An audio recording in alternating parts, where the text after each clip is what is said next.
ساتھ کھڑا کریں، آپ کی گود سے جنم لینے والے بچے مسلم ہوں، خاوند بھی ایسا کریں۔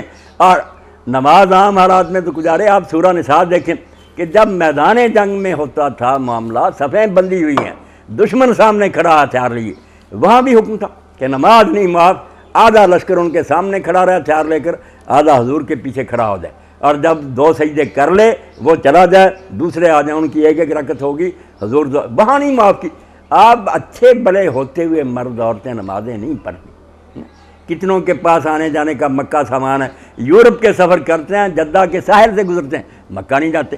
اب کون سا اسلام ہے؟ ایسے لوگوں کے بارے میں حضور نے کہا جس کو بیماری نے نہیں روکا، کسی ظالم حکومت نے نہیں روکا، پھر وہ حج کیے بغیر مر گیا، فلا علیہ یموتا یہودین اور نصرانیہ، وہ یہودی ہو کر مر جائے یا عیسائی ہو کر مر جائے، اللہ کو ایسے مسلمان کی کیا ضرورت؟ تو ان کو برا بلا کہنے کی بجائے ہم سچے مسلمان بن جائیں نا، یہ سارے فتنے مر جائیں۔ وہ سمجھ لیں گے کہ ایک عورت نے پکارا تھا تو طارق ابن محمد بن قاسم لشکر لے آیا تھا، ہمارا کیا حال ہوگا ایسی بکواس کریں۔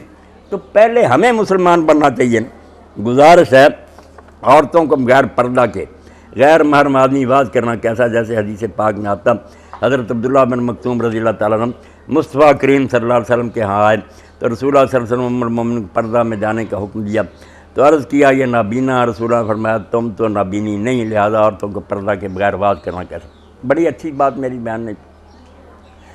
اب ہماری خوش قسمتی ہے کہ اللہ کے رسول کے بارے میں جو کچھ بھی بیان ہوا ہے اس میں صحیح بھی ہے غلط ہے، چھانٹی ہوگی۔ اس لحاظ سے ہم خوش قسمت ہیں کہ علم حدیث ایسا بن گیا کہ اس میں ویلڈ اور ان ویلڈ ٹریڈیشن الگ ہوگی، یہ روایتیں صحیح ہیں، یہ نہیں صحیح۔ یہ عام طور پر علماء کہہ دیتے ہیں، مولوی صاحب بھی تو یہ واقعہ صحیح نہیں ہے کہ حضور نے کہا 2 بیٹھی تھی کہ تم بھی پردہ کرو، تم نہیں، وہ نہیں اگر دیکھتا تم تو دیکھیے، ایک بات کوئی نہیں۔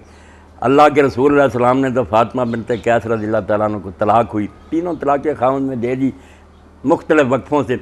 اب اس نے عدت گزارنی تھی، تو پہلے تو آپ نے کہا کہ تم فلاں کے گھر میں رہو، پھر بعد میں کہا نہیں مرد وہاں بہت آتے جاتے ہیں، انہیں پھر اسی نابینا صحابی کے گھر میں بھیج دیا کہ وہاں تم بے فکری سے کپڑے بھی اتار سکو گی، اس کے گھر میں عزت گزاری۔ تو جو صحیح حدیث ہے نا ان کی روشنی میں کوئی بات نہیں، سر ڈھکے ہونے چاہیے، زیب و زینت نہیں ہونا چاہیے، سادہ ہونا چاہیے، یہ باتیں ہیں، مگر یہ کوئی بات نہیں کہ عورتیں ہر وقت قید رہیں۔ فرق ہے، یہ پردہ ایسا جو غیر شرعی ہے وہ بھی نہیں ہونا چاہیے، اپنی طرف سے گاڑ لیا، اور جو بالکل بے پردگی وہ بھی نہیں ہونی چاہیے۔ دین کی حدود ہمیں اللہ سے اور اس کے رسول سے محروم کریں گے، پھر زندگی میں کوئی مشکل بھی نہیں پیش آتی، کام بھی ہوتے رہتے ہیں۔ بے حیائی اور ہم نے اپنے مسلک کو دین پر حاوی کر دیا، اس بارے میں وضاحت فرما دے، شکریہ۔ بالکل ٹھیک ہے، میری جس بات پر جمیل صاحب خوش ہیں، یہی خوش نہیں پوری دنیا خوش ہے، وہ یہی ہے کہ میں فتاوی آن لائن پر بھی جواب دیتا ہوں تو کہہ دیتا ہوں یار مجھے کوئی یہ سمجھ کر نہ پوچھے کہ میں اہل حدیث ہوں، میں بریلوی ہوں، میں شیعہ، یہ اس طرح اور ٹرمیں بھول جاؤ۔ مسلم ہیں ہم، سارے ہمارے بھائی ہیں، جس کی بات دلیل سے ٹھیک ہوگی نا میں حوالہ دوں گا کہ اس لیے اس کی بات درست ہے، عقل سے سوچ لینا، کتابیں نکال لینا، اگر وہ بات غلط ہو مجھے بھی توجہ دے، مگر مجھ سے یہ توقع نہ رکھنا کہ میں کسی خاص مسلک میں باندھ رہا ہوں۔ مسلک کون سا اللہ نے اتارا؟ کوئی مسلک نہیں اتارا، بعد میں لوگوں نے گڑھ لیے۔ اللہ نے تو ایک ہی دین اتارا جس کا نام اسلام ہے، وہ سب کے لیے ایک ہے، کوئی گروہ ہے، گروہ کیا رونا تو یہ ہے کہ مسجدوں پر لکھ لیا یہ بریلویوں کی ہے، یہ دیوبندیوں کی ہے۔ بین المساجد اللہ، میری بہنوں بچیوں، مسجد تو اللہ کی، ہر کلمہ گو اس میں جا سکتا، اور جو نماز پڑھا رہا، قبلہ رخ پڑھا رہا ہے، قرآن مجید تلاوت کر رہا، آپ کو کیا فکر پڑی ہے کہ یہ بریلوی ہے، یہ دیوبندی؟ بھئی اللہ کے رسول کا امتی نماز پڑھیں۔ بہت بڑا فتنہ جس نے ہمیں برباد کر دیا نا، آپ کہتی ہیں کہ وہ خاکے چھاپ رہے، خاکے تو چھاپنے، وہ لڑا رہے ہیں ہمیں، ہم ان کے ایجنٹ ہیں، ہم میں سے بہت پیسے کھاتے ہیں ان سے، ان کی ایجنسیاں دیتی ہیں کہ مولوی حضرات شیعہ سنی کو لڑاؤ، وہابی اور دیوبندی کو لڑاؤ۔ ایسی باتوں کو بالکل میری بہنیں بھول جائیں، مسلم ہو کر جئیں، سب سے محبت کریں۔ آپ کو جب بات سمجھ آئے کہ مجھے اللہ رسول کی یہ بات سمجھ آتی، بسم اللہ، دوسرا سمجھتا نہیں ہے شاید کا معنی یہ بنتا ہے، اس کو بھی جینے دیں، اور انشاءاللہ سارے جنت میں ہوں گے۔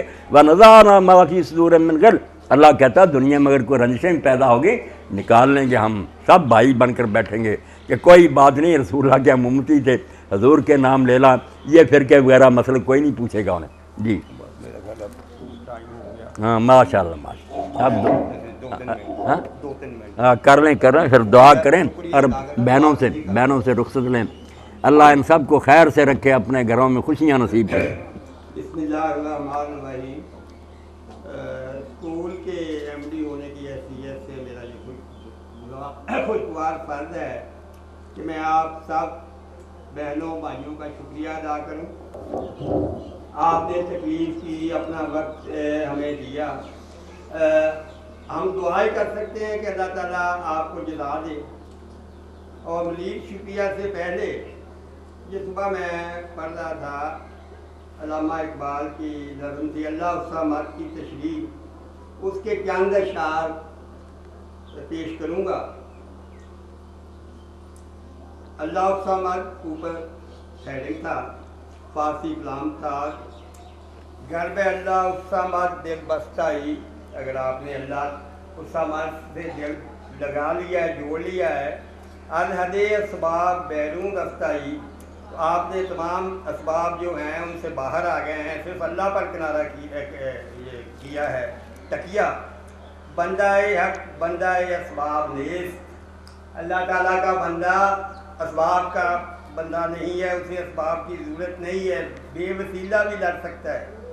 زندگانی گردش دو لاب نیست، زندگی کوئی راحت کی گردش نہیں ہے۔ مسلم ہستی بے نیاز غیر شو، اگر آپ مسلمان ہیں تو غیر سے، اللہ تعالیٰ کے علاوہ جو ہم کرتے ہیں ان سے نیاز ہو جائیں۔ اہل عالم را سراپا خیر شو، اور دنیا کے لیے نیکی کا درس دیں، نیکی کریں لوگوں سے۔ پیش منم شکوائے گردو مکن، امیر آدمی کے سامنے آسمان کا شکوہ مت کر کے اللہ تعالیٰ یہ ہمیں یہ ہوا یہ ہوا یہ ہوا۔ دستے خیشت آسی بیرو مکن، اپنا ہاتھ اپنی آستین سے آگے نہ کر، مطلب کسی کے آگے ہاتھ مت پھیلا، سوال مت کر۔ کیوں علی دا سال بانانے شہید، حضرت علی کی طرح جو کی روٹی پر گزارا کر۔ گردنے مرب شکن خیبر بغیر، مرب کی گردن کو کاٹ اور خیبر پر قبضہ کر۔ ماشاءاللہ۔ منت اہل کرم بدن چرا، وہ عمراء کی احسان لینے کی ضرورت نہیں ہے۔ نشر لا وہ نام خودن چرا، ان کے سامنے نہیں یا یس اور نو کہنے کی بھی ضرورت نہیں ہے کہ ان کی غلط بات کو بھی یس کہیں اور صحیح کو بھی۔ رزق خود را الکفے دونا تک مگی، کمینوں سے اپنا رزق مت مانگ۔ یوسف ہستی کھیشتن مگی، تو یوسف ہے اپنی قیمت کم نہ کر۔ گھر کے باشی مور او ہم بے بال و پر، اگر کیونکہ تم ہو اور بے بال و پالو مطلب بہت ہی غریب ہو، حاجت پیش سلیمان مفر، اللہ، سلیمان کے سامنے پھر بھی اپنی حاجت پیش نہ کر وقت کے۔ راہ دشوار سامان کم بگی، آگے کی منزل بڑی دشوار ہے، کم سامان لیکن یہاں نیکی کا نہیں ہے، نیکیاں زیادہ لے کر جائیں۔ در جہاں آزادی ہے، در جہاں آزادی آزاد نہیں، اللہ، دنیا میں آزاد ہے اور آزادی پر ہی مت۔ تاتوانی کیمیا شو، یہاں تک ہو سکے کیمیا ہو جا، مٹی نہ بن، مٹی نہ بن۔ در جہاں منم شو وسائل مشو، تو دینے والا بن، امیر بن اور منگتا نہ بن۔ بہت لمبی ابھی نظم تھی، بات صورت سے اشعار کافیہ برکت کے لیے۔ اب میں ایک دفعہ پھر آپ سے شکریہ ادا کروں گا، اور مولانا صاحب کی دعا کے بعد دوسرا فنکشن کا بلکہ ریفریشمنٹ ہوگی، اور ریفریشمنٹ کے بعد وہ پرائز دیے جائیں گے، اور پھر یہ اسٹیج جو ہے ان کے مس بدول کے حوالے کیا جائے گا، وہ میڈم جانے اور ان کا کام جانے۔ ماشاءاللہ۔ دعا کے لیے مولانا دعا کریں۔ دعا سے پہلے میں اپنی بیٹیوں اور بہنوں سے رخصت ہو رہا ہوں۔ جیسے جمیل صاحب نے کہا نا کہ جو اللہ سمد کو مانتا، سمد ہے جس کو کسی میٹیریل کی ضرورت نہیں، کہہ ہی دینا اس نے ہو اور ہو جاتا۔ جو اس خدا کو مانتا ہے اس کو پریشان ہونے کی کیا ضرورت ہے کہ میرے پاس یہ نہیں ہے یہ نہیں. وہ سمجھ کو پکارے کہ تو جو چاہے کر سکتا کر دے. تو یہاں ایک دعا